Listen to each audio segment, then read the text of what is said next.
Hello everybody, the Sigalian nation, and and everybody else as well. Just lovers of good old action movies and maybe a few lolcos also. Because who is Steven Seagal to us if not that? So today I decided my decision to make a live stream was kinda random. I didn't know that I was going to do it today because I'm working on my next video review about Marked for Death, and it is close to be finished, but needs some more time, and I'm not sure that I will be able to get it done by tomorrow. So today, anyway, we will watch review from Red Eye Reviews for Marked for Death. This is the first time I watch a video review for the movie I haven't finished yet, but as it is almost done, there are a couple of more edits have left, so I decided that I will I will check the review now and see how it will go. 1 minute though.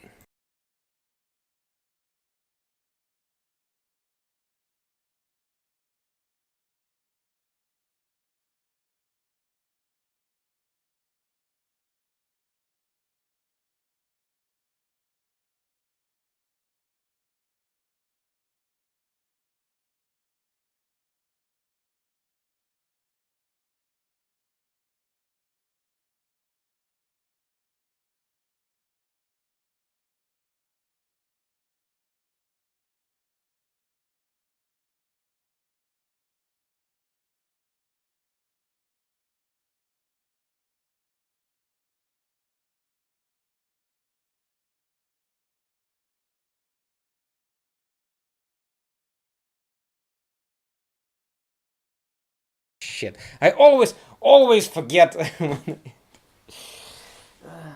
always forget to turn the mic on. What I was saying. Usually I start online streams much later than now, like 5 hours later. And today I want to test how it will go to this time, because it might be more convenient for me than when I am almost asleep. Because I started at 1 a.m. at my time, and now it is just 8:30 p.m.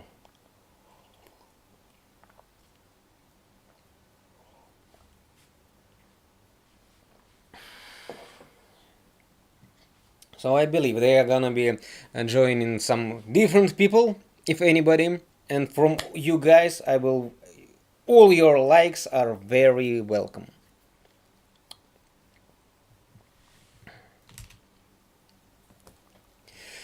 So the review for Marked for Death from Red Eye Reviews stars with a happy face of a carrot, which is about to be eaten by Big Daddy. A privilege. Not every vegetable has that privilege. I guess this vegetable is in total minority. Because as we all know, he prefers some cookies and some burgers, but cookies in the first place, of course. Hey everybody, welcome to episode 3 of Karate Corner. Seagal's grabbing a snack, and so should you, because today's video might run a tiny bit long. Without any further ado, we're gonna watch... Tiny bit long? So back those days, Red Eye reviews made videos less than 10 minutes? Are you kidding me? I'm struggling to make the video less than 15 minutes now. For Marked for Death, I want to keep also like 10-12 minutes, because Space Ice tends to shift to shorter videos. Apparently longer ones don't prove Well, but as for me, I like longer videos. Watch the 1990 movie Marked Her Death, directed by Dwight H. Little. Oh, by the way, guys, I heard a lot from you about how good Steven Seagal was and his heydays at the beginning in his first movies, and this Marked for Death is his second movie, maybe third maximum, but somewhat like that, second or third maximum. I think that it is second, and I personally didn't notice a lot of differences from his later movies. The same way he goes around different establishments, talk to random people, they shares confidential information with him. Girls share their compliments with him. After that, he pushes a couple of people, and the movie ends with katana. So, yeah, that's pretty much the plot of every modern Steven Seagal's movies. Brandon Scott, I'm really glad to see you today. I like the longer videos too, it lets them go more in depth into my why the movies are terrible. Yeah, and when you keep them short, they tend to be pretty much more entertaining, I guess, because you leave there only fun moments. There is no place for, yeah, that's right, not so deep. It Depth opens is with him like already running. This movie is going to be amazing. It also, it's Danny Trejo. I think he's in every movie I've seen on this channel. He's in like half of my movies. Steve Seagal tries to get some information out of Danny and just winds up kidnapping him for some reason. He pretends to be a buyer of some drugs so he can talk. He pretends to be a buyer of some boxes, and this guy, he speeded up the footages, and it is hard to me to pay close attention It'll be at amazing. this amazing running, for example, or for example how this guy tested the quality of substances from the package by smelling the box itself. Nice stuff. He's really good at what he does. Pretends to be a buyer of some drugs so he can talk to a Colombian drug lord, and then the boys are like, hey, we found Danny Trejo in your trunk. And Skull's like, God, I gotta fight you guys now. And this guy goes, I'll shoot you. I'm good at shooting. Look, I'll Look, I shoot my own man. That's right. I don't understand why they killed this poor dude. He didn't do anything wrong to those gangsters. To anybody. shoot this guy. I'll shoot you like I just shot him, huh? And Seagal goes, What about that? And the girl goes, "Oh, you're immovable, motionless statues. I'm gonna just grab your weapons." Back those days, Red Eye Reviews made reviews much different than he does them today. After that, we can watch also that film Brain. He doesn't have a lot of Seagal reviews, but hopefully he will have this one. never bring a knife to a ponytail fight. And after a long fight and like random topless women that I can't show on YouTube, they run away. He gets out. I've lied. I've slept with informants. Yo, Nick Bruns. Taken Oh, I'm happy. You know what? You are the person I started the online stream today. Your comments was the reason. I thought that, bro, I wait for the stream. I have to chill with them. True. Drugs have falsified evidence. Man, the line between Seagal and his characters is starting to blur. The dudes are emerging. So when Seagal gets back to the States, he reunites with his family, sees his niece, sees his sister, greets his mom, slaps... So it is niece or nephew? I'm lost. Because I used word nephew. Can you call like daughter of your sister nephew or niece? his kid and goes and visits his old room. It's like any other little kid's room, you know, nothing and a wall of weapons, a Right. I also paid attention to his room. I also put it the John Travolta hanging around. Why everything is still at their places as it was ages ago. A T-shirt of his rugby team, I guess. Is it common in America when people just leave their children's rooms untouched if the children are alive, for example? Because as I know, there are a tendency for people to keep, at least in movies. But if they are alive, isn't there any another usage of such space? I can understand that he lives in Mansandra, above the ceiling, under the roof, as you can see by his ceiling, right? Daughter of sibling is niece, son is nephew. I kept calling her nephew, and it is unchangeable now.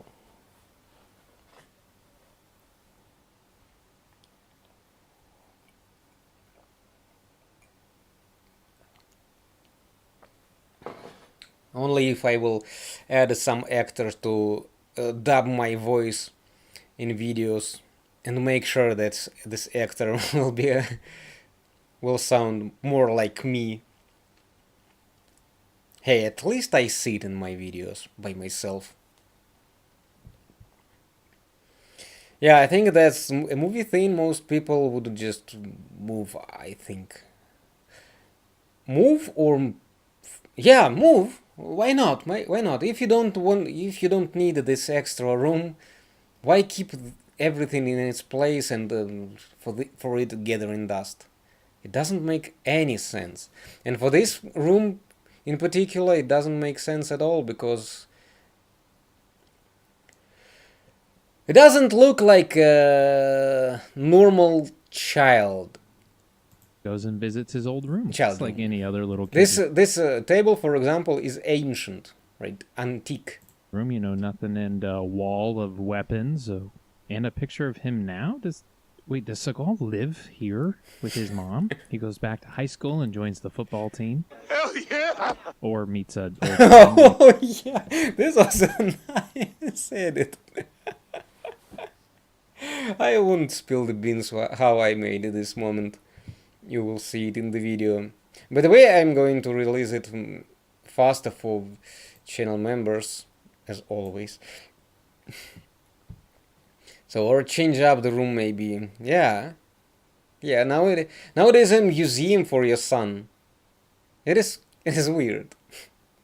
Seagal and the scenes are just the placeholders. You're supposed to use your imagination to insert a real moment. By the way, we are talking about his stardom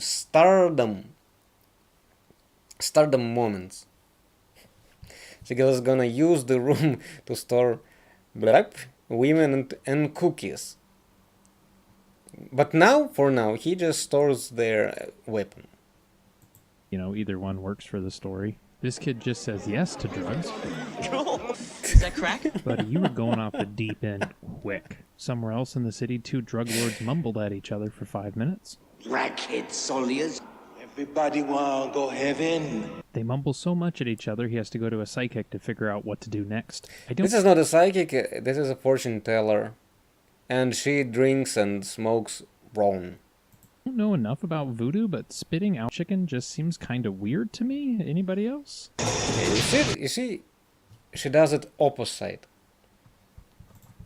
Oh shit, it actually worked. So the buddies go to a bar. And I didn't understand this moment. So the voodoo thing in this movie, did it actually work?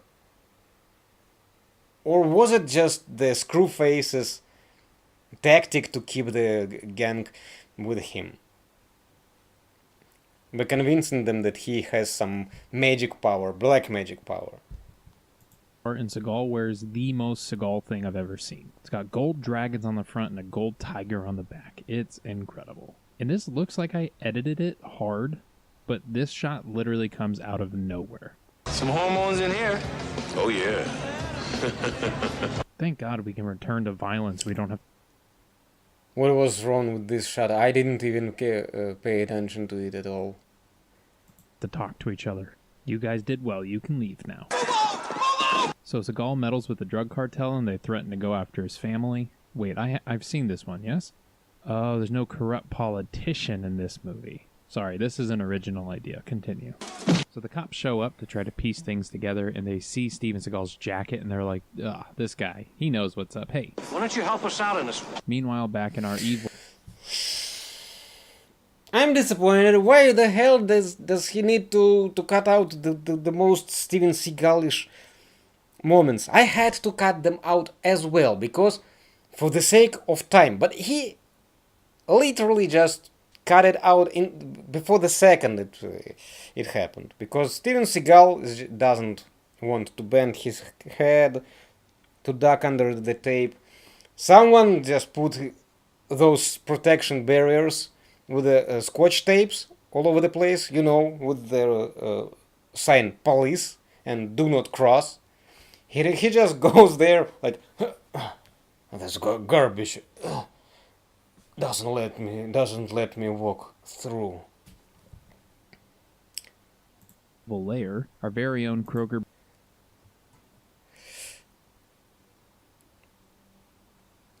She blew a shotgun. The tigers and dragons are mortal enemies in Chinese culture, I believe.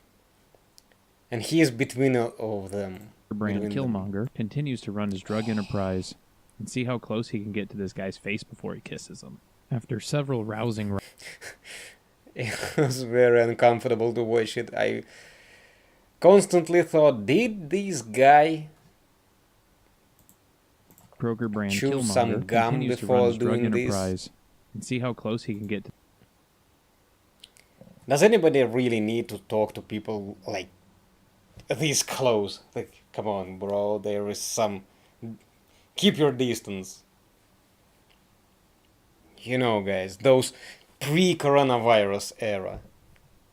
to this guy's face before I wouldn't want to live in the era when it was possible. he kisses him. After several rousing rounds of gay chicken, the Jamaicans take one of my favorite cars of all time and do a drive-by at Seagal's sister's house, and they hurt her baby. They hurt my baby! Don't worry, she's fine. Seagal's got it handled. Like you treat this girl like she's the president of the United States. Like the president of the United States, okay? In 2020, this would have a very different meaning. Yes, I did a little such reference as well. Yeah.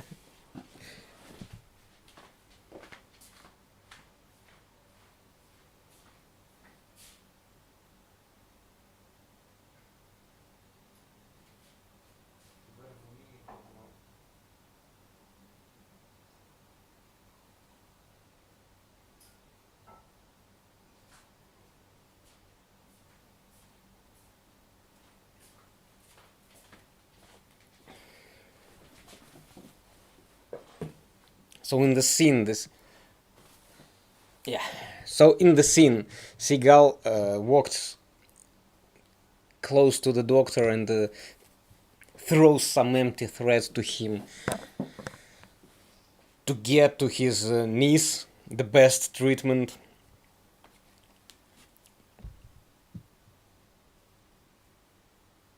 And I still wonder if they are going to treat her well, or are they going to be pissed at her for this douchebag and his douchey behavior towards to him.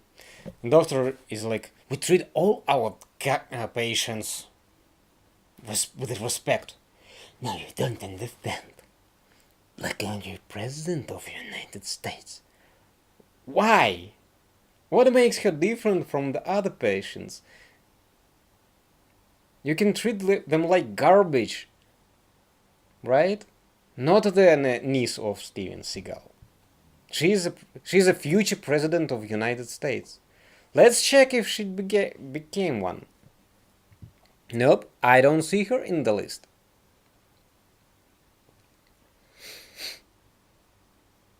even the serious moments in Seagal movies always seem goofy. Uh, Only them seem goofy, because if he tries to be goofy, it becomes cringe. Yeah. Like, for example, in Exit Wounds, when in this scene where he couldn't manage to get out of the table because it was more narrow than his belly.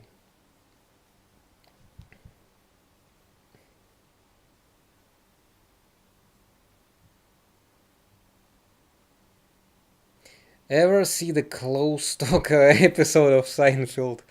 I haven't watched Seinfeld, it wasn't a thing in my country back those days when it was on its peak. Whisper equals seriousness, but he didn't whisper, he was shouting. And I believe spilling at him.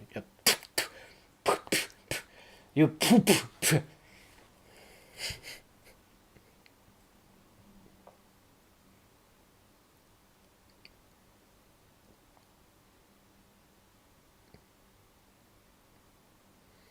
Everyone knows that the more you whisper, the more serious you are and the situation the more serious you and the situation are. That's true. Silence is the key, is gold. Whisper is silver. And is bronze. I'm kind of flipping between the last two, but the silence is gold. It's your fault. I know. Do you understand? This is your fault. Don't fuck with me. This is your fault. Do you see what you did? You made Matt Damon cry. So Seagal goes to the mob to try to find out more about the Jamaicans. I'm a main fucking man! Oh, Yeah. It was a very smart move from the lawyer. This is a real life Saul Goodman's prototype. It was a real... It was a really, really smart move from him to pull out the gun out of his pants. But till this moment, up to final scenes, when Steven Seagal just finally... Okay, let's do this a little bit later. I'm just talking that he didn't find out any information whatsoever during the whole movie. He walks around and just gets some hints from different girls.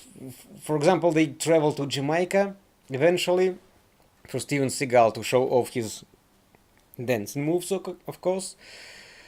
And one of the girls just comes close to him and begins to spill the beans about Screwface.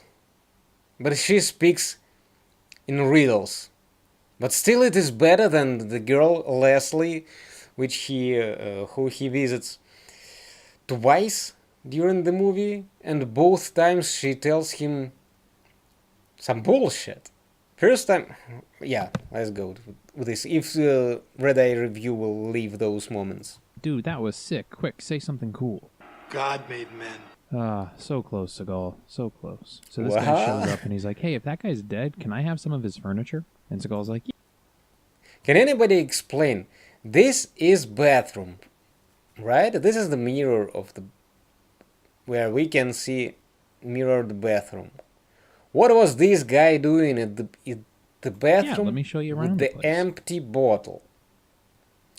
Because before Seagal barged in, the lawyer of the Jamaican mafia was hanging out with the two undressed girls.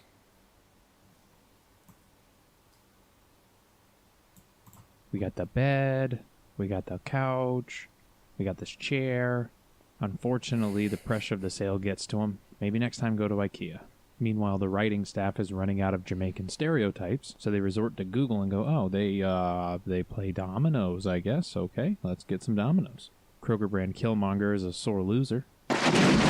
See, this is why you gotta nail the board down. Rookie mistake. He's gonna try to flip the board over? He's right. It's for the best. So the Jamaicans break into Steven Seagal's sister's house. She forgets how locks work, not once, but twice. And Kroger kills, slaps her perfectly in between 4 candles. I'm not even mad. That's amazing. They see Steven Seagal and they take the cautious approach and they're like, let's get out of here. They go after the Jamaican. Yeah. But instead of killing the girl, they began to draw some children faces, human-like faces, doodles. They began to draw doodles on her belly. And we get more Seagal ad-libbing. The seriousness iceberg. Do you really have to? Why ask the doctor to give his niece preferential treatment? Come on, man. That is because he was his niece that made her special. She was his niece. His niece, that was. Yes, but in this case, the doctor should have already known that. Because Steven Seagal is there. He doesn't need. But he began to argue. Well, you have a point. But whether... But you know... Yeah... Author, hi to you, bro.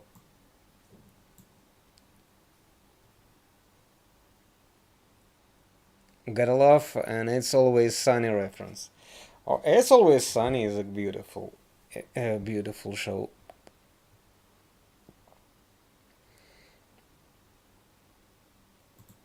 Yeah, I want some blow. Put your hands where I can see them or I'm gonna blow your head off. We get in a really, really cool car chase. The only negative thing I want to say about this is keep in mind he's a retired cop and his buddy is a football coach. This is vigilante justice. They're driving through a city just blindly shooting out the front of their cars. Even when they crash into this mall, you think they're going to take more caution, but they don't. They just blindly shoot around corners in the crowds and stuff. You know, typical cop things. Oh, it is empty in bullets. Yeah, it is useless now. Just throw it in the trash.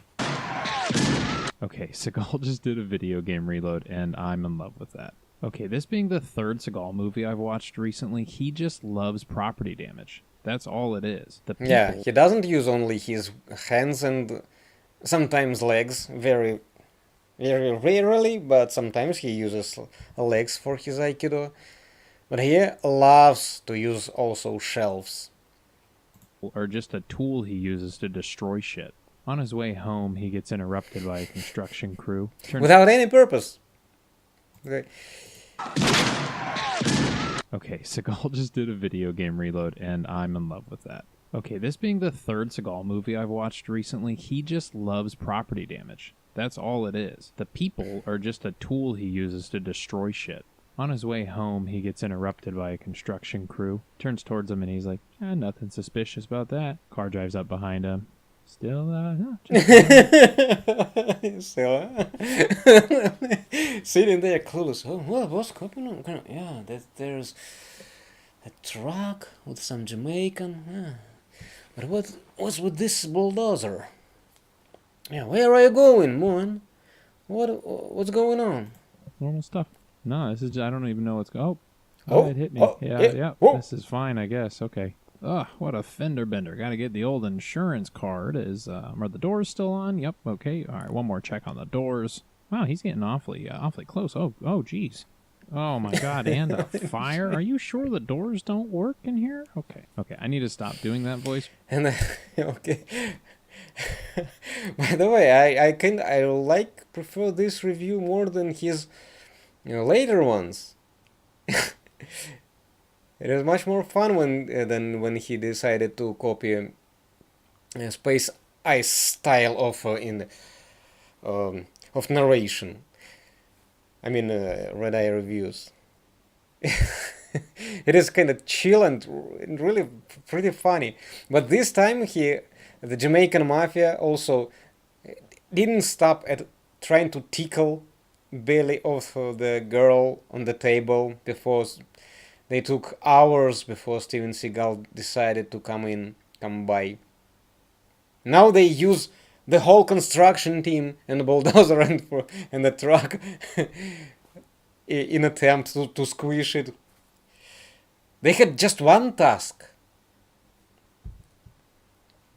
Why couldn't they use the same rifles they used for the competitors? For example, in that bar. Why using bulldozers and brush?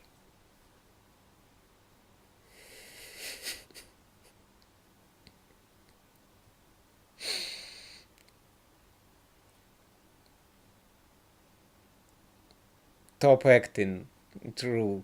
Thanks God, this voodoo movie, they can resurrect everyone back to life. Well, they actually did it. Clearly never a tactical consultant on any sensei sugar consultant. Steven Seagal doesn't need one. Just shut up right there, bro. Bulldozer spawned behind him. He spawned in front of him, but the truck spawned behind him. It was such a stupid plan. They waited for him to come back with this whole construction team. They repaired the road in front of him, so he has to take another turn. Why not use bulldozer when he came from that direction? After that, they use a truck to stop him, to block his way back from the bulldozer.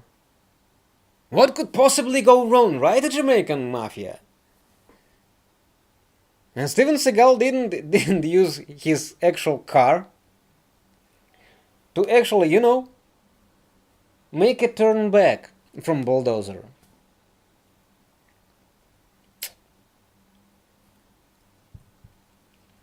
And they had to know the precise time when he comes back.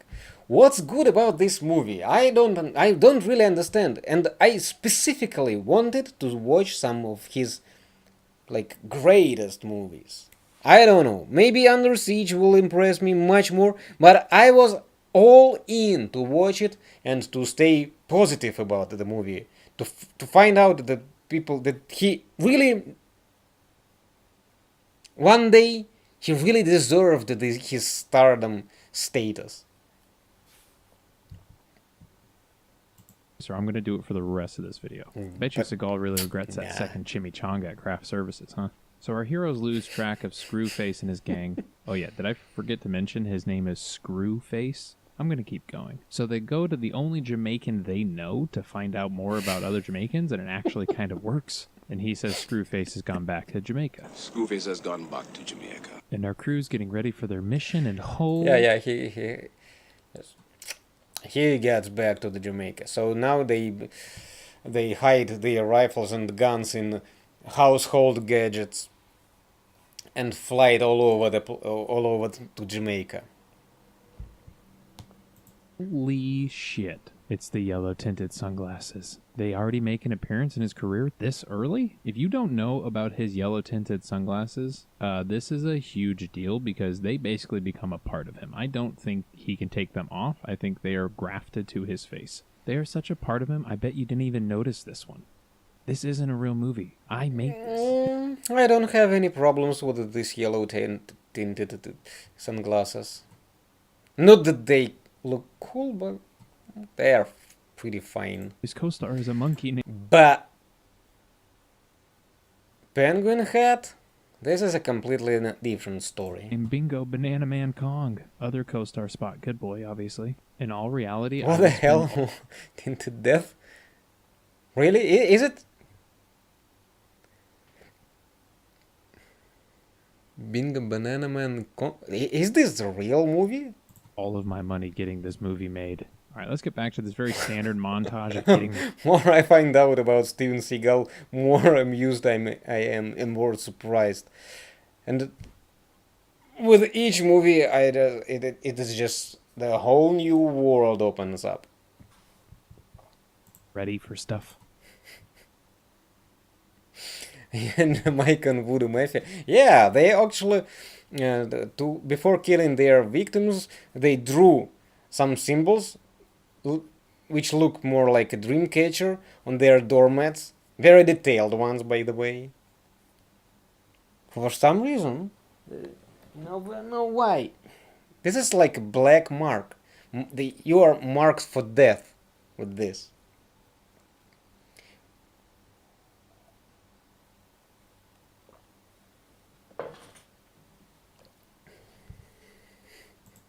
Seagal.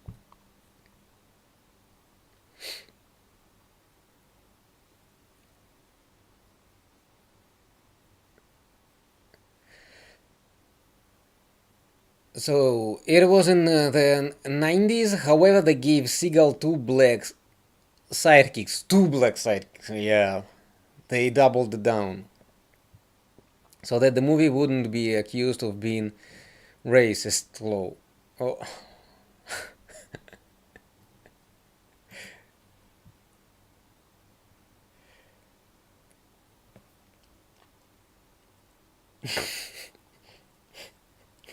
Is it a true story? Ever notice how Master Milkshake thinks shoulder swapping his rifle is the most badass maneuver of all time? Shoulder swapping? Shoulder swapping his rifle? I'm not sure what it means.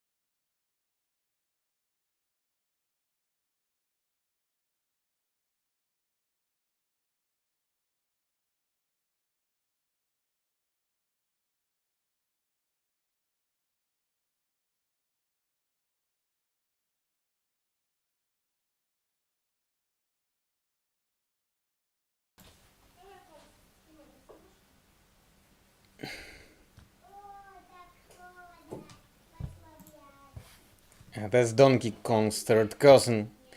Well, now that I know I'm gonna be chilling here for a while, might as well start drinking. Cheers, friend. Oh, yeah, you do that. Что? Ну и чё?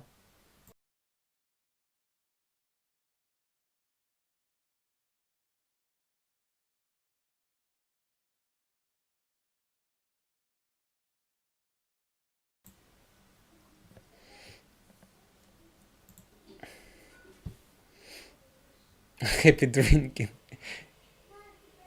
He's always switching his rifles from right to left shoulder. Yeah. This looks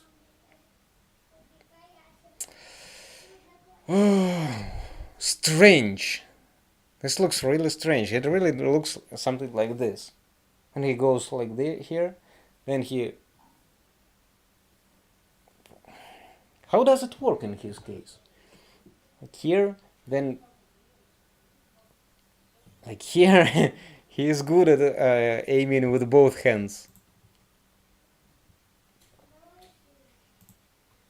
All not understanding how night vision goggles work. You gotta move your hand, buddy. You can't see through your hand. Him testing out his guns. He decides that target isn't good enough, so they go to the store and they get an entire cow, and then they keep shooting. And then they go off to Jamaica. Oh, and if you're wondering why you don't see Seagal right now, it's because he didn't go to Jamaica. I mean, the actor didn't go to Jamaica. He wrote this movie. In the movie he wrote, Everyone Goes to Jamaica. He then decided to not go to Jamaica and instead film all of his scenes in the U.S. and just try to make it look like Jamaica. He sent these two guys. Oh, I didn't know that.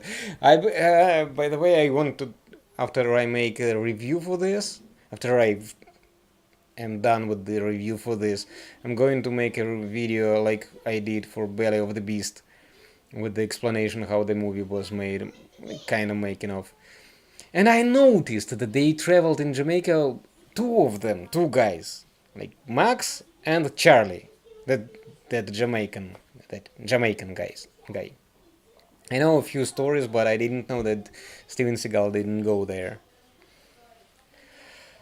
And it was so unneeded.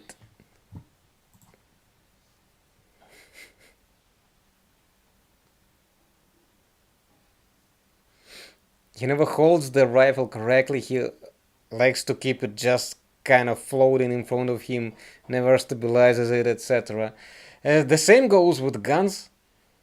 The way he holds gun, but guys, the way he holds most of the things is weird, a little bit out of place. He is like, maybe he's an alien, because mostly everything he holds.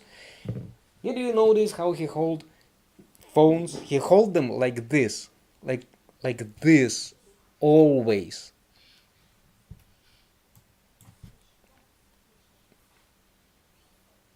What do you think? Is it really comfortable to hold the phone like this? Pistols, rifles, shotguns. Did you see how he holds shotgun like here? Dude, the first shot from the shotgun and you're without your head. At least say bye-bye to your penguin head, for sure.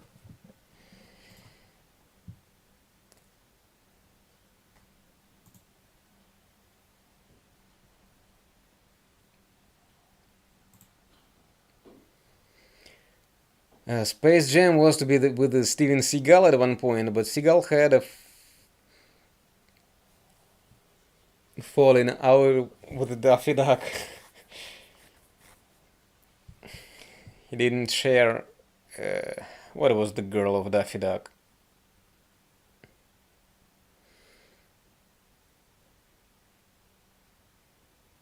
I said Jamaica, though, for real. So the crew goes to break into Kroger Killmonger's base. Seagal attempts some hand signals, and his guys are like, what? And he goes, let me try again. And they're like, we're still not, not getting it. He's like, okay, what if I shoot this guy? And they go, he is going to get... They are laying there side by side. There is not even 1 meter between them. Instead, there is the whole party in the mansion in front of them. There it is like 100 meters away from them, and he just, no, I don't whisper. Silence is gold. Now remembers Steven Seagal, and that's why but silence should be silent. Hand gestures, even those ridiculous ones, is still speaking. Break into Kroger Killmonger's base. Seagal attempts some hand signals, and his guys are like, what? And he goes, let me try again. This can be considered a language in the planet where Steven Seagal is from. So it doesn't count as well. Like, we're still not getting it. He's like, okay, what if I shoot this guy? And they go, he is going to get us killed. You just do you, we're going to go do us. Seagal quickly learns he picks the wrong color outfit for this break-in. Yeah. As always, the whole guards and all the guests just do their best to not to look at this sign. Just look at it. They're like, no, I'm not looking this. Too cringe. For this break-in. Even his own crew are heckling him. They're like, look at this idiot. You could not. You see what I mean? Red Eye Reviews was better back those days. Dude, get back to your old style of making reviews. It was better than when you tried to sound like Space Ice. Stick out worse than this. And he's like, I'll show you. I have night vision goggles, okay? There is no way they see me. I am so stealthy right now. It is not this bright in here or anything at all. Okay, yeah, it's a little too bright in here for these goggles, but I'm still...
Family calls. Yeah, this is not family calls. Children get mad.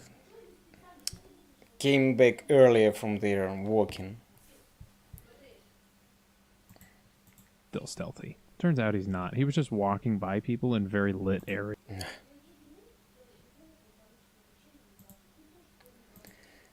Those are hand signals in baseball. What does it matter for Steven Seagal? Those signals? Good enough. He breathes heavy even giving hand signals. He is unable to be silent. He breathes heavy even while sitting and keeping silence. But all hell broke loose when he called Lola Bunny doll. They had to send the Navy SEALs to save Seagal. Let's need to...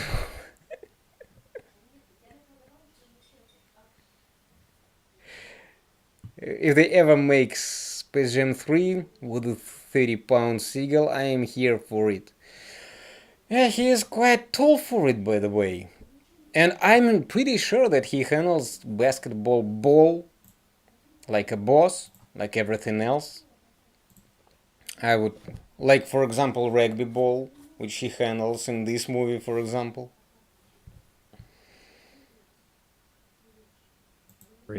So they try to tie him up, which we have learned is ineffective against Steven Seagal. Now, he is outnumbered, but thankfully he's fighting the Jamaican Three Stooges. And they're making it fun for him, at least. He gets in a... And you see how he fights with them. This is the prime Steven Seagal. These heydays. And enemies just run towards to him with outstretched arms. Like stupid zombies from 28 days later. No, even those zombies were smarter. Fight with the big boss and beats him totally fairly. He didn't kick sand into his eyes or anything at all. His teammates are like, wait, we lived? We're cool, great. And this whole big plan was so that they can go to the gang and say Screwface is dead, so just get out of here. Now you get the fuck out of town or die!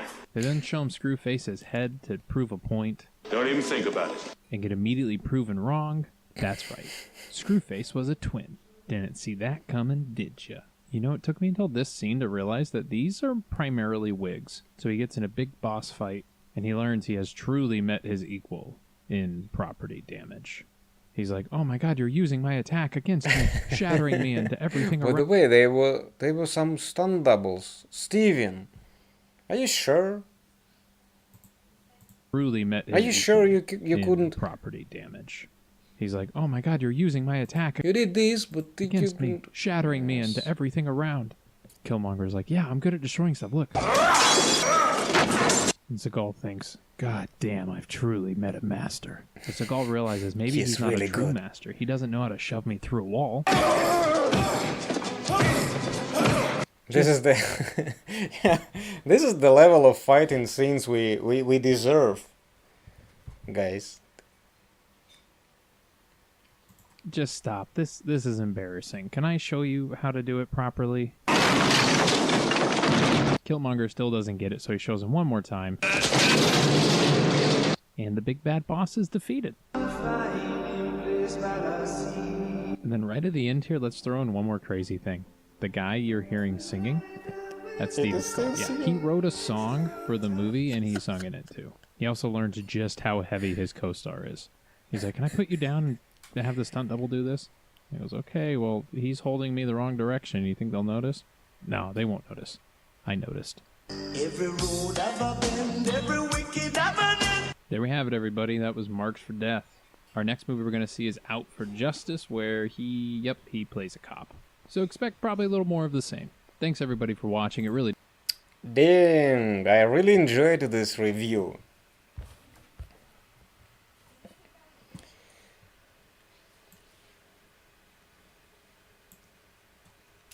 Let's just check out if Film Brain also made it so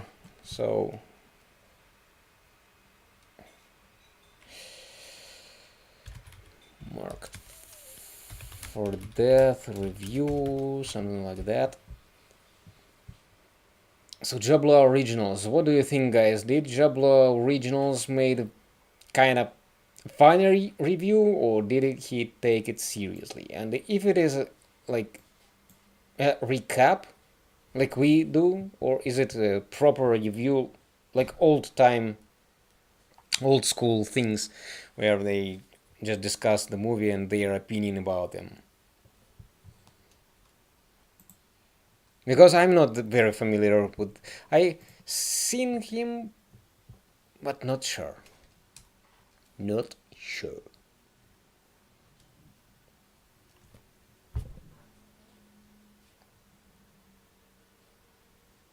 $6 years ago, one what? Forever cinematic commentary, 1 hour 30 minutes. Damn.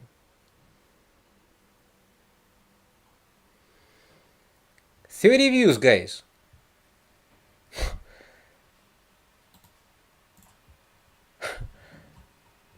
What if we just dig up a gold mine? What do you think? Because I don't see anybody else.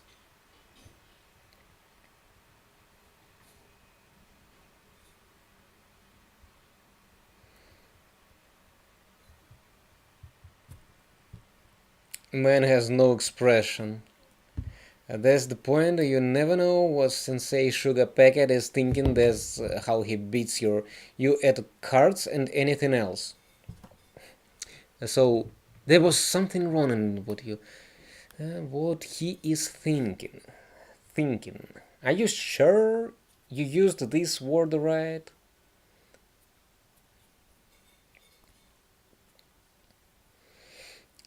That Voodoo Priest reminds me. I wanna see that new Bob Marley movie. There is a new Bob Marley movie. Is it about Bob Marley himself, or is like kind of Bob Marley inspired? Because I would definitely watch a movie about Bob Marley if it is uh, like Bohemian Rhapsody about Freddie Mercury.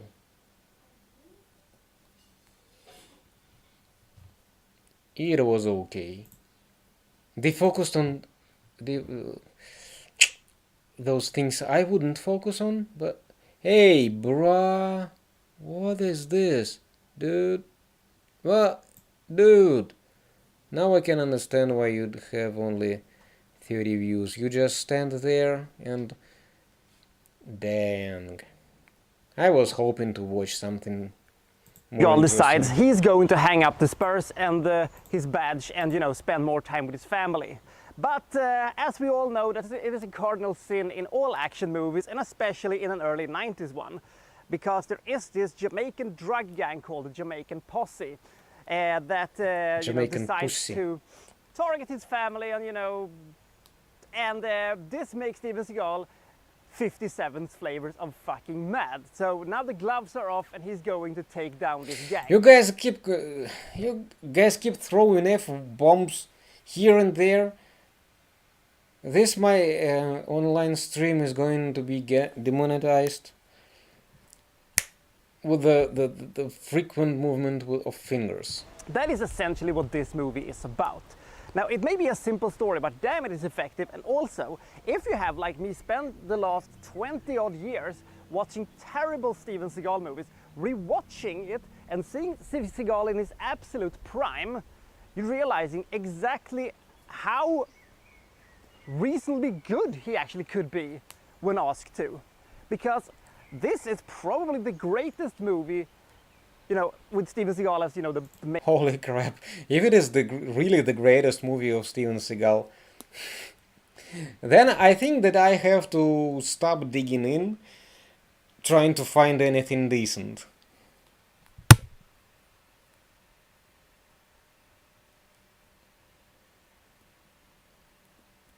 My man went to the park the rest of the nights to shoot the Seagal review.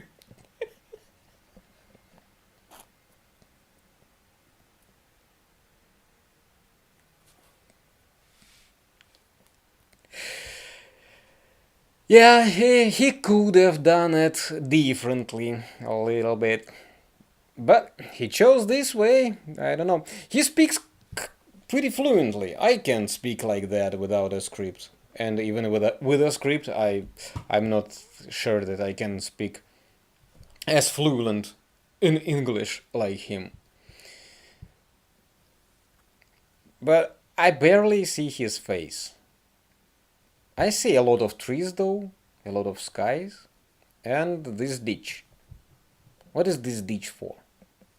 It doesn't look really clean. Main character of that he has ever done. Someone tell him he's standing right in the middle of a puddle. That's a commitment. Would be better if he went to Jamaica for that purpose. I don't count necessarily a movie like Under Siege in there because he had, help by a great director in the form of Andrew Davis, and he had a great co-stars in Gary Busey doing Gary Busey things, and Tommy Lee Jones being the villain. And this is just a Steven Seagal one-man Okay, show. this is something I could listen as a podcast, but definitely what I was talking about when I spoke about the review in old school style, so to say. So let's check out Jablo, what he has to offer to us. I want you to hit me as hard as you can. One thought he was invincible. The other thought he could fly. They were both wrong. Welcome to Real Action. And on this episode, we're looking at 1990's Steven Seagal classic, Marked for Death. Oh yeah, those fancy intros. When was this video made? 2 years ago. I have to be honest with you, Real Actioners. This is one I've been waiting a long time to do. Whatever Seagal is now.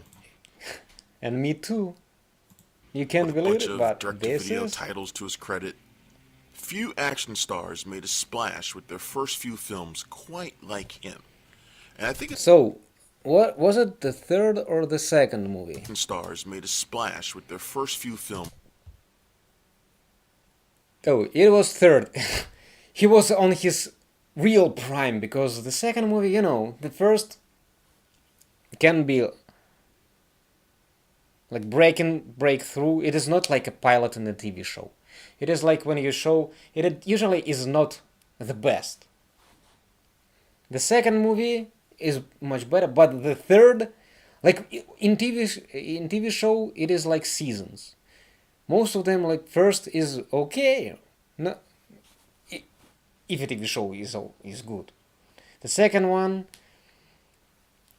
it is getting a momentum. The third one usually is the best. Not about the Stranger Things though, and many others nowadays, but back those days I noticed this kind of coincidence between the TV shows. They seemed to go in this pattern.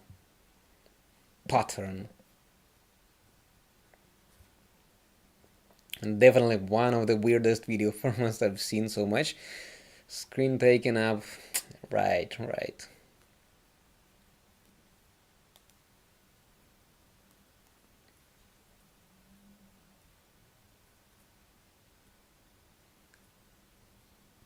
I want a Master Marshmallow OnlyFans. What? No, bro. Dude, when I said that, crap. I'm having like bad times and sleeping right now, and now, oh man, I won't go asleep ever now. Quite like him. And I think it's safe All to the say nights that are for a going to stretch be of time, spent. he may have been the top action star of the period. Certainly, he was the most unique. All the nights are gonna be another intro. He put 3 intros. I've seen 3 intros now.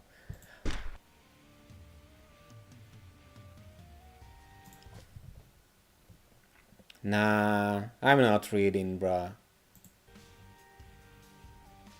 I'm reading Marked for comments. Death was just Seagal's third film, and by now he was already red hot. Seagal wasn't like Arnold Schwarzenegger or Sylvester Stallone, and many saw him as the antithesis of Jean-Claude Van Damme. He wasn't overly muscled, wasn't a bruiser, and yet he didn't have the finesse of Van Damme. His attitude was a little bit The Sopranos, a little bit NYPD Blue, and yet here was this guy using a martial art that many in America had never seen before, especially on the big screen. Seagal was a practitioner of Aikido, which wasn't about fancy kicks or hard punches. Oh, I want about Mark It was for about that. I know momentum. about Steven So Seagal. Seagal's fights were quick, Let's hard to start kill, and finally weird and awesome and crazy violent. Seagal plays disillusioned ex-DEA agent John Hatcher, who returns home for much-needed R&R with the family, only to find that his hometown has changed. The burbs have been invaded by a drug-dealing Jamaican posse. They're everywhere, selling drugs to the kids and ruining the neighborhood. They're also picking fights at bars, as bad guys are. Give me a gun. This is the ultimate Steven Seagal's move. Taking a gun from the motionless statue. Want to do. And when Hatcher fights back, not only does he become a target for the Jamaicans, but his entire family is marked for death. Dun dun dun. To make the Jamaicans more formidable than the typical goons Seagal faced in his earlier movies, he needed a really far-out bad guy, and he got one in Screwface. Played by character actor Basil Wallace, Screwface was steeped in dark magic that terrified the entire Jamaican community. He carried a sword called the Rod of Correction, and was so badass he took down the Colombian mafia without breaking a sweat. He can't let Hatcher's disrespect stand, so he puts out a hit on his family and nearly kills Hatcher's niece. Hey, I recognize that girl. Why can't she stay out of trouble? There was this exotic feel to Mark And I for didn't Death. recognize her because last time in the movie we see her, she is unconscious in the bed, in reanimation, and guys, I wonder what happened to her. Did she become a president of the United States, or did she ever even alive?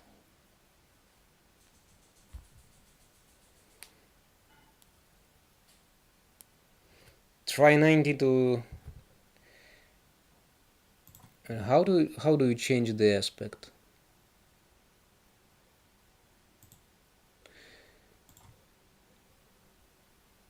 We're on YouTube, bruh.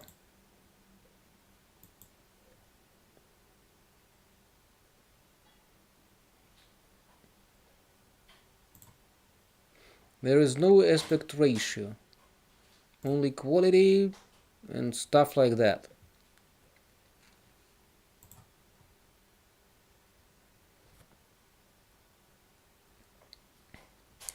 By the way, regarding Tim Burton's first two Batman movies, I believe Thomas Ian Griffith would have been the perfect choice from several points of view, not just his real martial arts skills.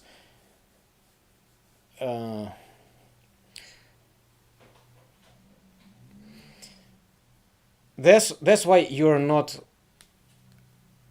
Tim Burton. Because he decided that this guy, and that's why you're not Steven Spielberg, because he would definitely choose Steven Seagal, and this would be the perfect choice.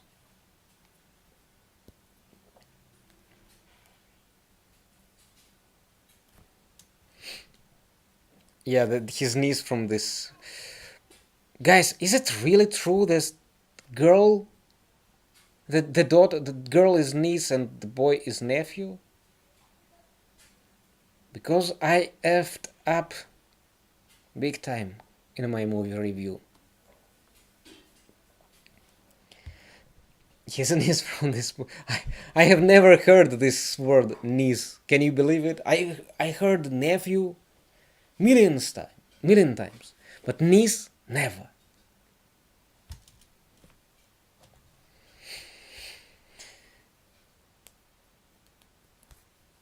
Oh, so after all of these years, YouTube still doesn't allow aspect ratio switching. No, it doesn't. Yeah, no. More than that, he doesn't. He still can't make this switching languages for dubbing, which was promised decades ago. Okay, not decades. That other action flicks just didn't have. It's not every day you get a movie with occult rituals, bathed in chicken blood, and a cow's tongue hung on the door like the Jamaican version. Oh, so it is a cow's cow's tongue.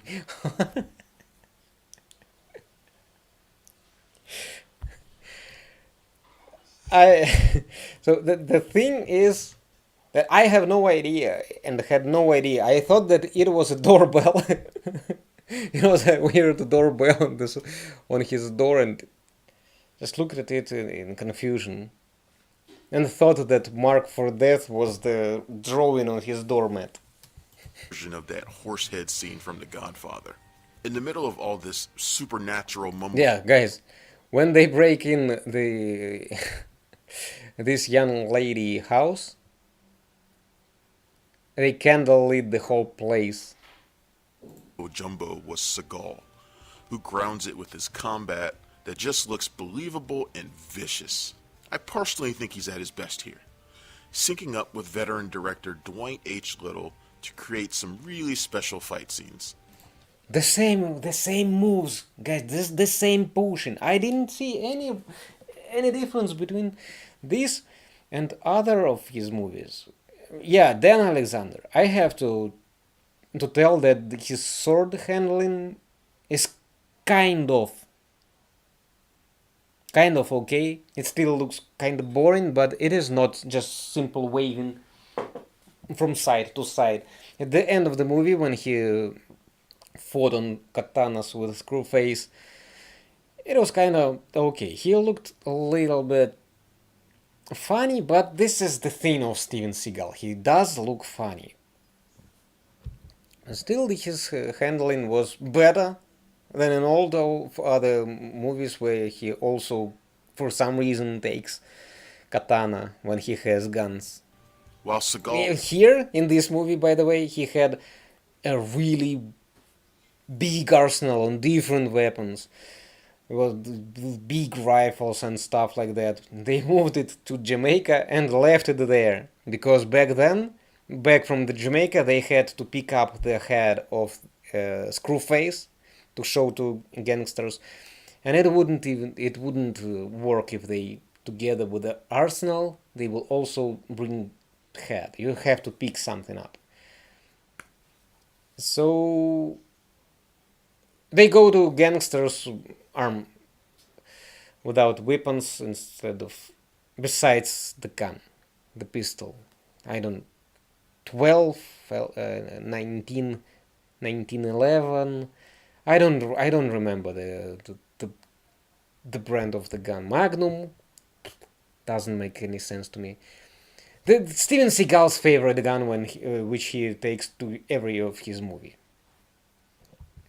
So they spent quite a lot of time of the movie showing us the huge arsenal, but they never use it. Instead of, besides that 3 shots Steven Seagal makes at the mansion.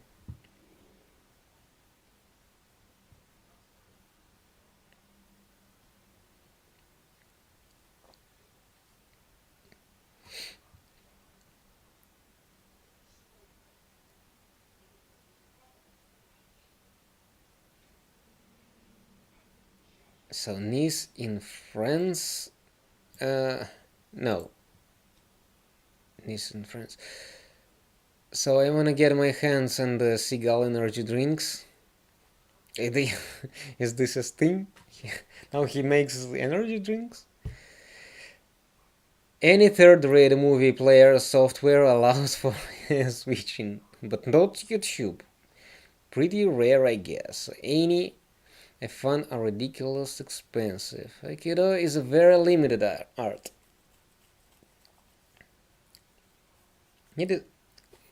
I mean, in moves is kind of limited. This is the thing. It is not limited. It is a little bit lazy art. From what I see, from what I can gather watching Steven Seagal. Because all he does is very limited. There are not a lot of moves. There are you can count them with both of your hands, maybe even with one. And that's it. That's you know those moves, and voila, now you are a master of Aikido, and you can go and make movies with that.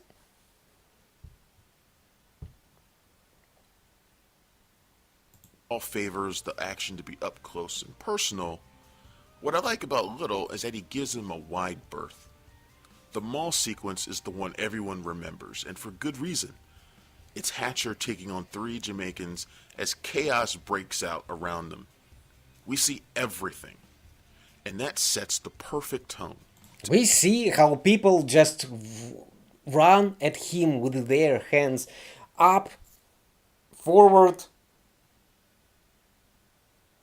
not even backward, because that way Steven wouldn't be able to do anything with them. This is the best way to defeat Master of Aikido. You just stand still with your hands back. Every other move of you is going to end up pretty bad. To be fair, Seagal and Hatcher are really just setting up all of the things See what I these say? poor guys are going to get hurled into, but it's still cool. What is he going to do if you approach to him with your hands pointing backward? What is he going to do? He has nothing to grab. There is a universal move from Aikido. Yes, he can punch you in your neck. I forgot about that. But if you go like that, touche. There is nothing he can do. Nobody uses this perfect universal tactic against Master of Aikido. And that's why they are all being defeated. Also, these particular gangsters also could run from him, not towards him. And this way they would make it alive. Because before that, on the car chase, they did it pretty well. So here, when he left without a car, it would be the perfect tactic to get rid from Master of Aikido. We all know how he runs. In this particular movie, from the very, very first frames, from the very, very beginning, he runs after Danny Trejo. He chases him, and he always bumps into people. There, he runs like that, and there is a man standing and minding his own business in front of him, but in a little bit side. Steven Seagal runs towards him, pushes him, and runs up there, and keeps running. He's very bad at running, guys. No glass display case shall This is go his unharmed. weakness. This fight really is great, though. At this point, the Jamaicans have severely underestimated Hatcher. But it's here that he shows just how far he's willing to go. While 2 of them watch in astonishment, Hatcher twists one guy into knots, then kills him so coldly it's not just a shock to them, but to us. This after being willing to put a hostage. And all of those customers from the store just have lost their waypoints. They began to run around like chickens without heads, screaming.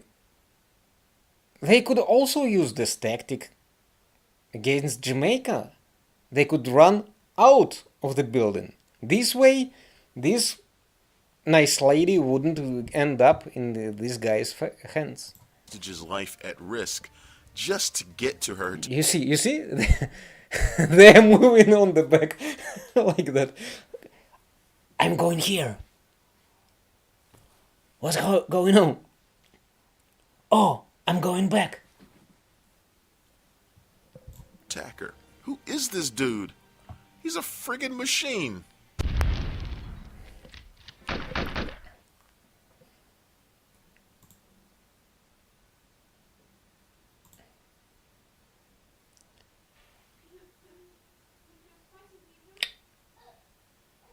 Really? Little is far from the biggest name director of the period. What was But he that? would follow this A little editing mistakes. up with the blistering Rapid Fire, starring the late Brandon Lee. A few years later, he would go on to direct another real action favorite, Wesley Snipes, in Murder at 1600, and remains What is pretty with active. this editing? Dude, I don't know what is this movie. But Direct this another editing is unwatchable. I real action hate favorite, this stuff. Wesley Snipes, in Murder at 1600, and remains pretty active today with his most recent film in 2017. This despite having the dreadful Tekken movie to his credit as well. The script was written by Michael Grace and Mark Victor. Are you going to get us demonetized? Jobla, bro, what the hell are you showing and allowing to Steven Seagal to show? His beautiful arm-breaking techniques, convincing us that you can actually break an arm by holding it in like this and pulling it here. This will make a guy to break his arm.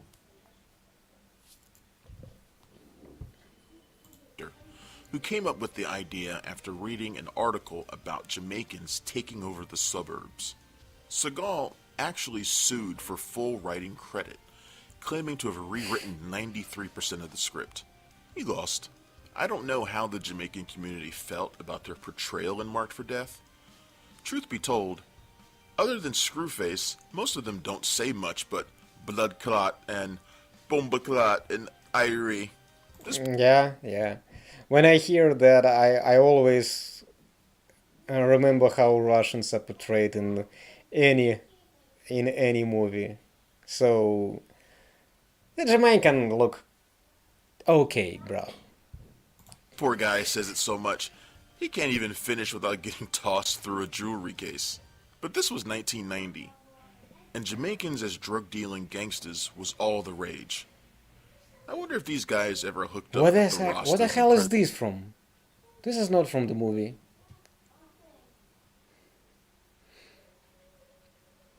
If you hold your ground with zero momentum, Aikido is defeated. Like the Asians say, you cannot throw a mountain. Yeah. I don't know about this Joblo channel. I've bumped into it several times.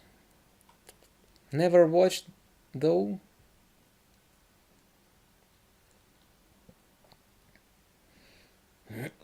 Brandon Lee and Wesley Snipes can fight. Oh yeah, they truly do. The movie with the Wesley Snipes that the guy talks about is called Murder at 1600, and yeah, the editing of that fight scene was atrocious. Was the whole movie looking like that? Brandon can take a bullet too soon. Yeah, it is going to be always too soon.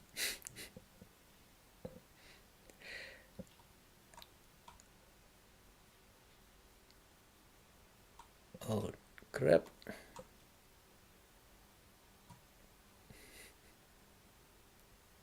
Predator 2. Many in the cast, including Basil Wallace, were of Jamaican descent, and the script was worked around their input to make the dialect as authentic as possible. Seagal is surrounded by a terrific supporting cast, many of which he would go on to work with many times. And all of those characters just show there and then disappear, like dissolve in the thin air. We never see this guy ever again. What was he doing in here?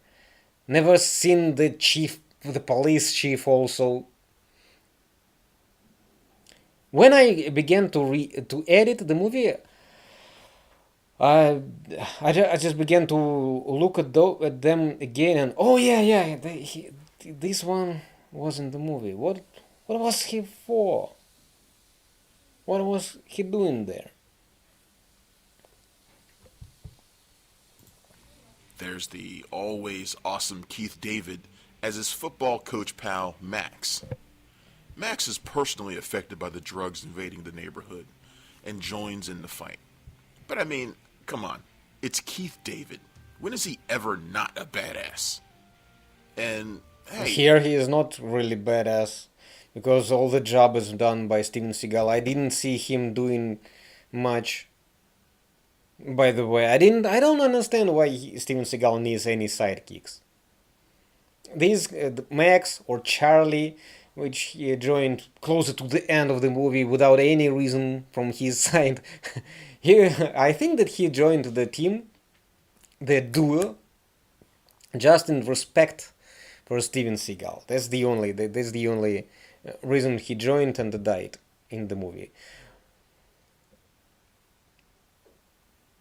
And why did they need him also?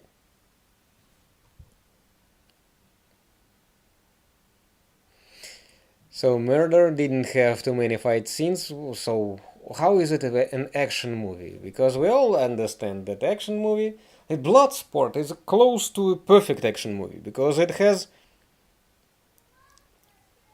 very little going on plot-wise, and nobody cares about anything that goes on the background of those fighting scenes.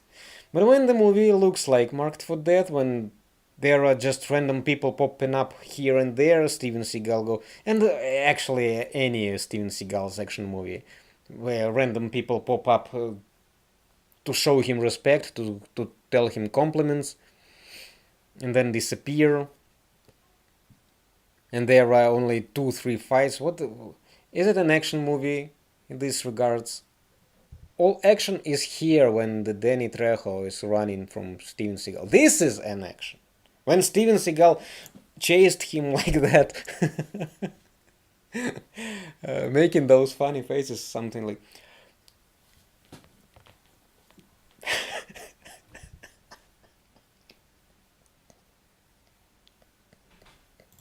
is that a young Danny Trejo?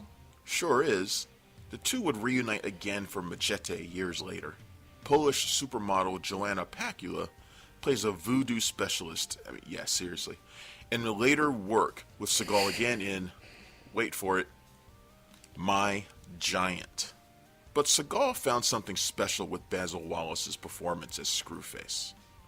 We could do an entire video on the awesome quotes Screwface has, many of which are part of my regular lexicon now. I don't get out much. Everybody wanna go heaven. Even though Screwface was alright as a villain, he was defeated pretty lamely. But he's alright as a villain, by the way. I liked his eyes and stuff. Nobody want dead. If a man commit a crime against you, he must be paid back.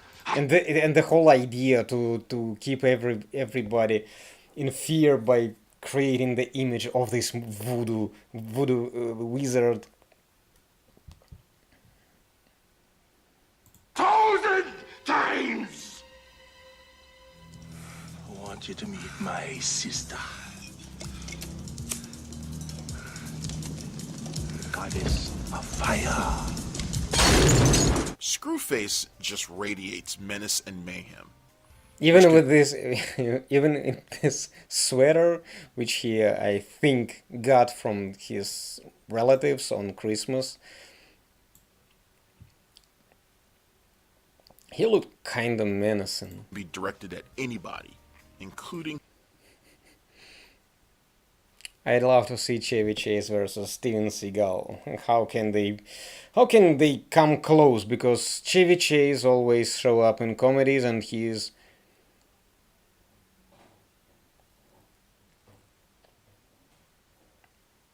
a good actor.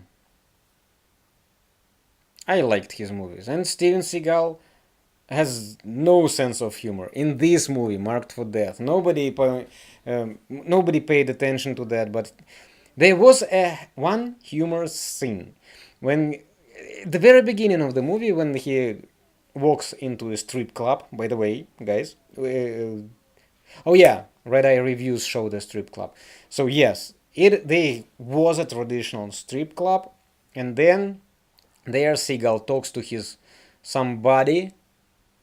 We haven't seen this guy before or ever after, but he's his close friend or something. And he squeezes a roach. And Steven Seagal sits there like...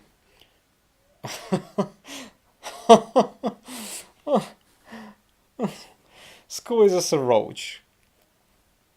A face like that, and he literally laughed at a guy squeezing a bug or roach, I don't know.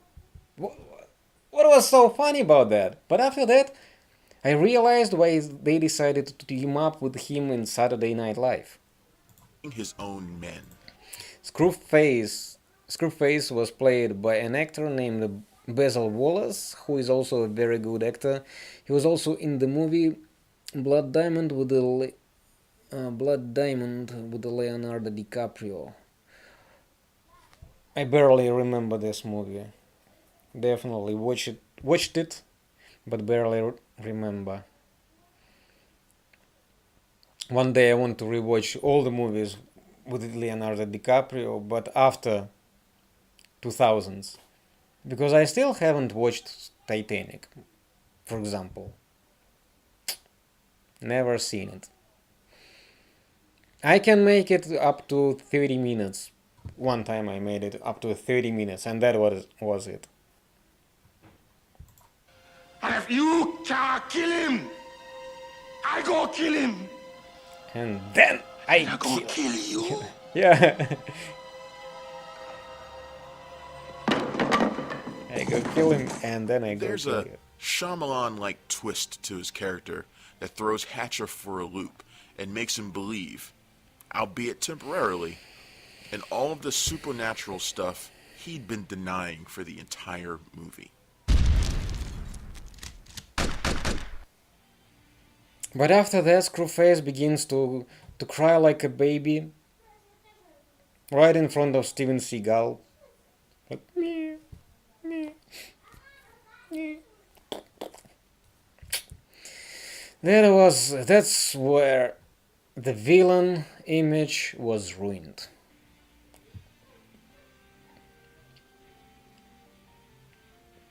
Even Steven Seagal didn't cry when his niece was murdered and laid in the hospital.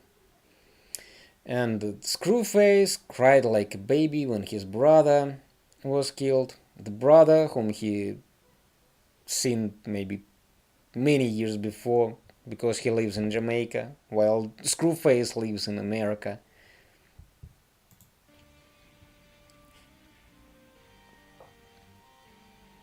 Why making this? Dude, the movie, the music barely playing. There is no narration. Are we going? Do you really think we are going to read all this stuff? I don't care who in 90 was busy with flatliners. I'm here for a review for Marked for Death to laugh, to have a good fun. If I want to see a making of Marked for Death, I would make a video about that and watch it, and I'm going to do it. Seagal was always very careful about crafting his persona, both on screen and off. No, no. The main thing for Steven Seagal in acting is not act.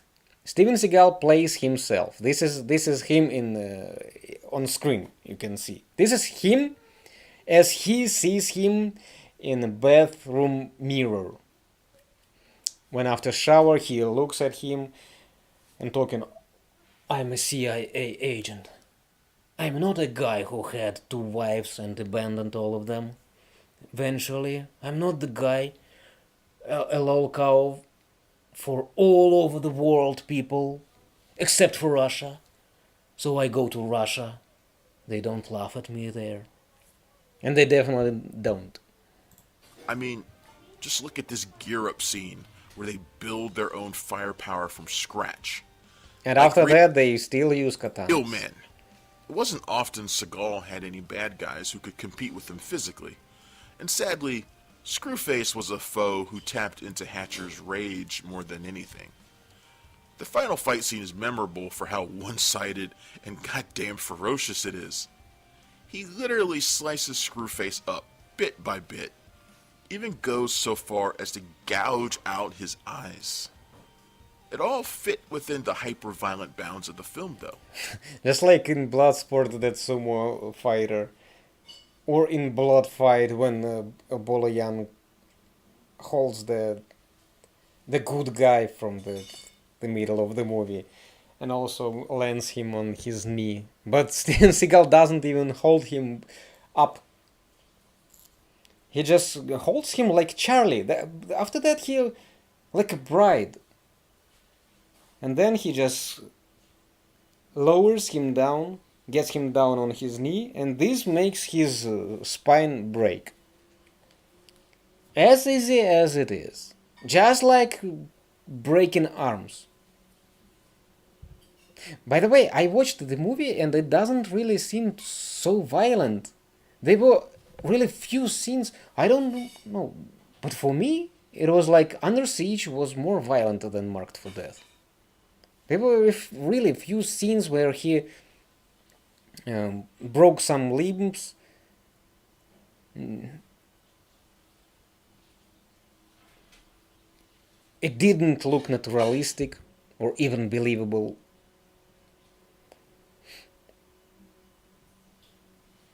Not act and cookies. All good actors know not to act.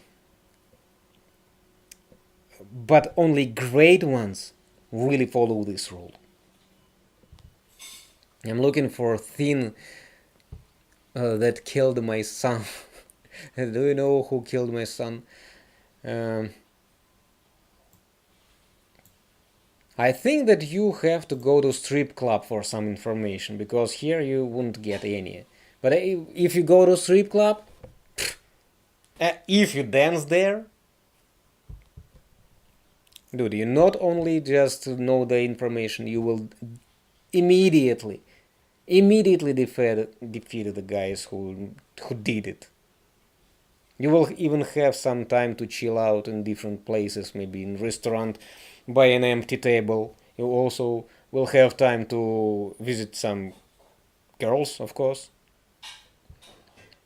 So that's the place to go, bro. I have to believe Russia laughs at him as much as everyone else. But from people I talked to, they don't. They were very mad at me when they found out that I make funny videos about Steven Seagal. They were like, "But why are you talking? This is our childhood hero." That's true. True story, bro. And I spent hour and a half trying to convince them how good and awesome he is. But one of them kind of told me that, "Oh, you ruined my childhood." Another one didn't believe. Eventually, he doesn't believe it till these days.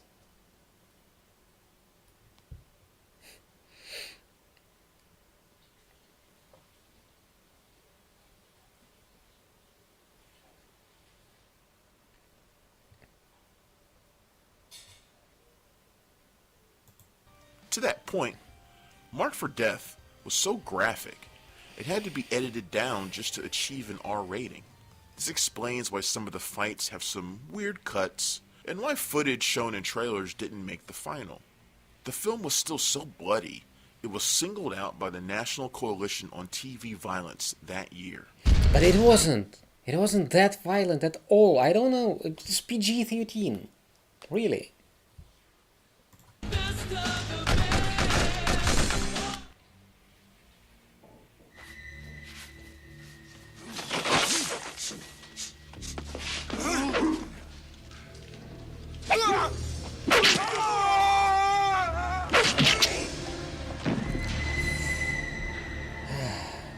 Thanks for demonetizing this stream.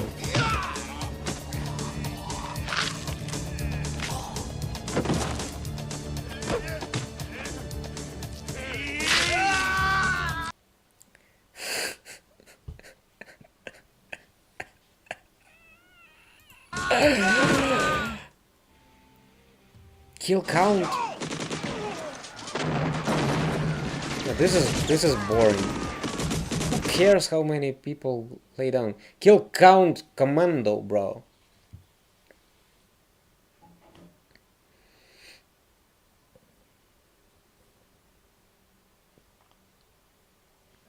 It's India or something that loves him. Of course, there are people in Russia also that who knows, but I'm talking about our generation, like 35 plus, like around 40, 50, 60. Younger generation, yeah, they understand that what is what. But my generation, like 40 plus minus 50, 60, in general, yeah, most of them kind of not love him, but have respect for him. Still, because there are no content on Russian about Steven Seagal. I don't know why. And in India, Indian guys watch English videos really well, but not about Steven Seagal, because this is kind of Western story. As I see my videos, they are 95% is men audience, and I don't know, like 70% is from Western countries like United States, Canada, Germany, Australia. Can Australia be considered a Western country? I think yes. I don't. Okay. You know what I mean. It is not India, Philippines, Vietnam. From my channel about pen spinning, those were mainly India, Vietnam, Philippines. So maybe they just don't know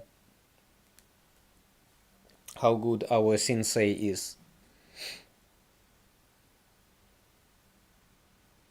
You know that meme of sensei dancing awkward as hell? Bruh, yeah, I use it in almost every my video. There always, every video I watch of Steven Seagal, there is a moment where he just can't stop dancing. He just has to be there.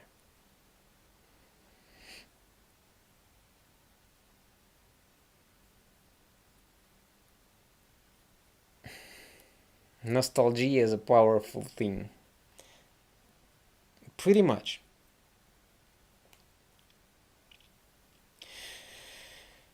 Yeah, pretty much. But sometimes it is pretty good to look back at how it looked. But maybe not. If you don't want to do that, just leave it at place. And I told the dude, just let's leave this conversation alone, because I'm not here to talk about Steven Seagal. I talk about him a lot, believe me. I watch his movies and talk about Steven Seagal more than he deserves. Less than I want to, but more than he deserves.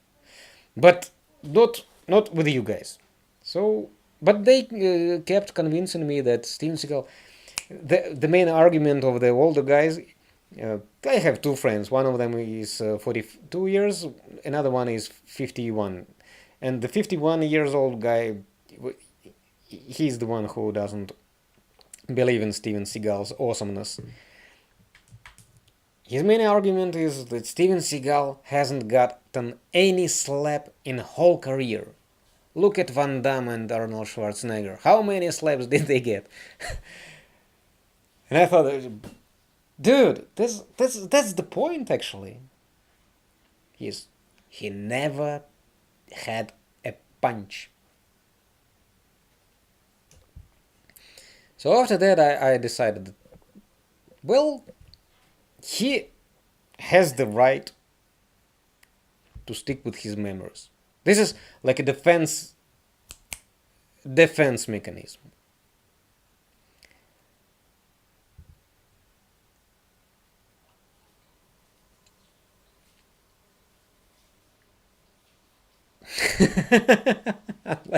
unlike the Swan Lake, which is about Grace and boys, the Penguin Lake. The Penguin Lake is about flavors and the flaying.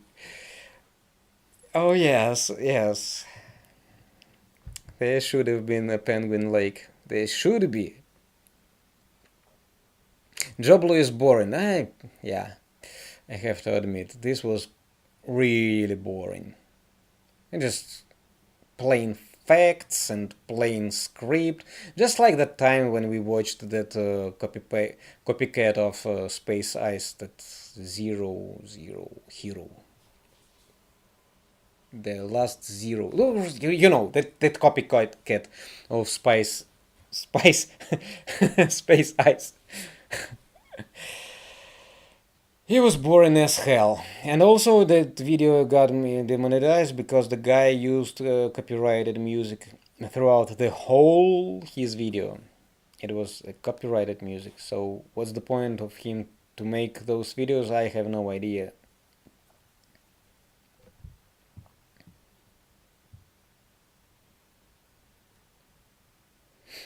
Our memory evolves, makes it look better in memory. Of course, our memory rewrites every time we come back to it. Every time you imagine or remember something, it rewrites in your head. So when you will eventually look at something, for example, I found that those tapes, VHS tapes from our life in the 90s, it turned out my aunt kept them all in her VHS collection. There were a lot of them. And I watched them and oh shit, I remember everything as it was, but it was...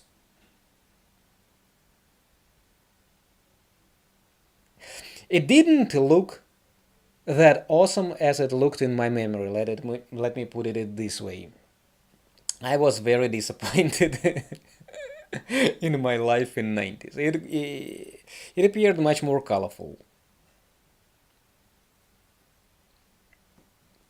A lot of older people here too still like Seagull. It's baffling to me, but they don't really know the information we've seen. And yeah, defense mechanism. Type F in the chat for Alex to pop over the Sensei Seagull channel. I think most people like Seagull, ironically like us, I assume. No. That's true story. That's legend. How do you think that he has been able to travel all over the world and meet all of these fans and attend some meetings and the governments, that's Belarusian, the Lukashenko, eat carrot in front of him,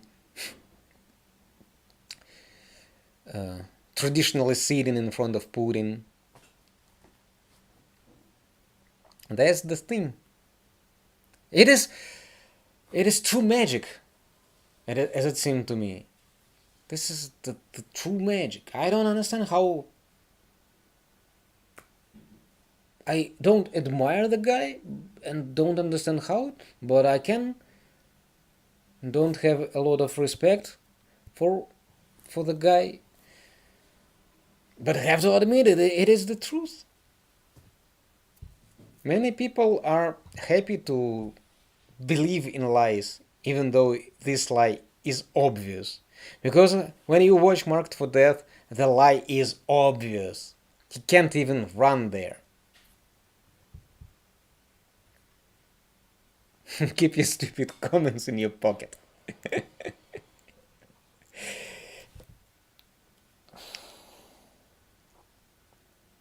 At least I have a girlfriend who doesn't cheat me and doesn't end up in a hospital on narrow street.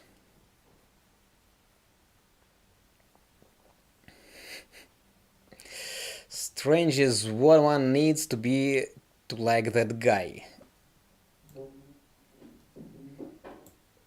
Or maybe we are strange. Sitting in front of Putin was so crazy. Putin is the same clown. They have in common. The way Seagull says Vladimir Putin. Vladimir Putin. This is how it should be pronounced, but I don't want to pronounce it very, very often.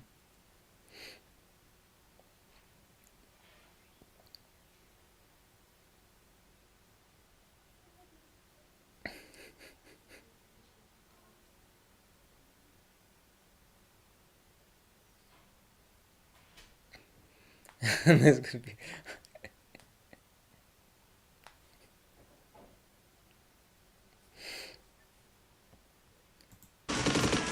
To show just how popular Seagal was at the time, both of his films in 1990, Hard to Kill and Marked for Death, made almost exactly the same amount of money, around $59 million.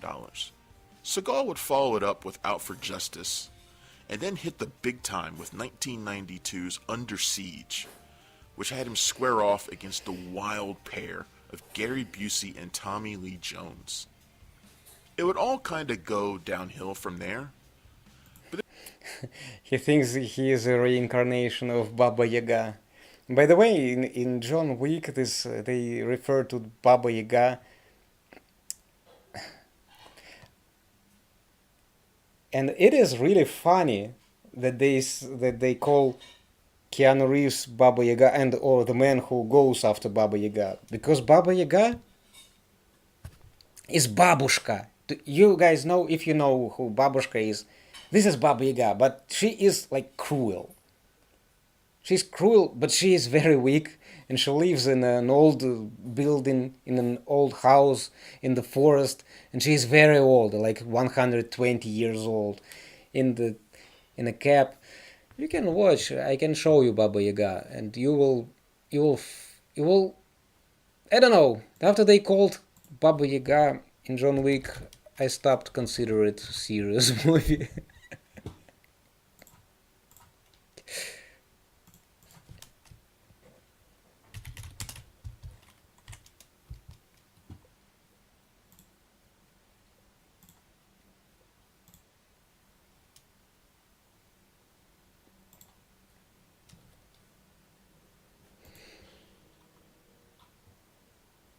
Like this, yeah. This is an iconic image of Baba Yaga. This is the iconic Baba Yaga. Does she really look too scary for you? I don't think so. And it is lady. You can't call a man Baba Yaga, because Baba is shortened for Babushka, grandma. Yeah, Babushka is grandma. True.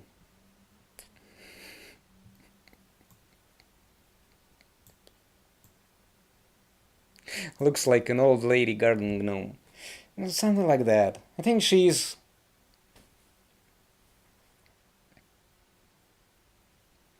kinda short, old, and weak. Alright, guys. For today we are done. I'm going to get back to make Marked for Death review and want to release it by Monday for sure. And right after that I will start working on Marked for Death, but making of this movie. And this one is going, I think I will get ready sooner. But the main thing is that now it is becoming hotter and hotter each day, and as I know the forecast for the coming weeks is going to be real crazy in terms of heat, and it a little bit affects. For example, right now I'm sitting and sweating like hell. It is really hot in here. I don't know, 30 degrees Celsius. I don't know how much is this in Fahrenheit. But it is pretty hot for me. До свидания. Yeah, bye guys. Till the next time. Cheers. Was happy to see all of you guys. Nick Bruns, Arthur, Dan Alexander, Brandon Scott. There was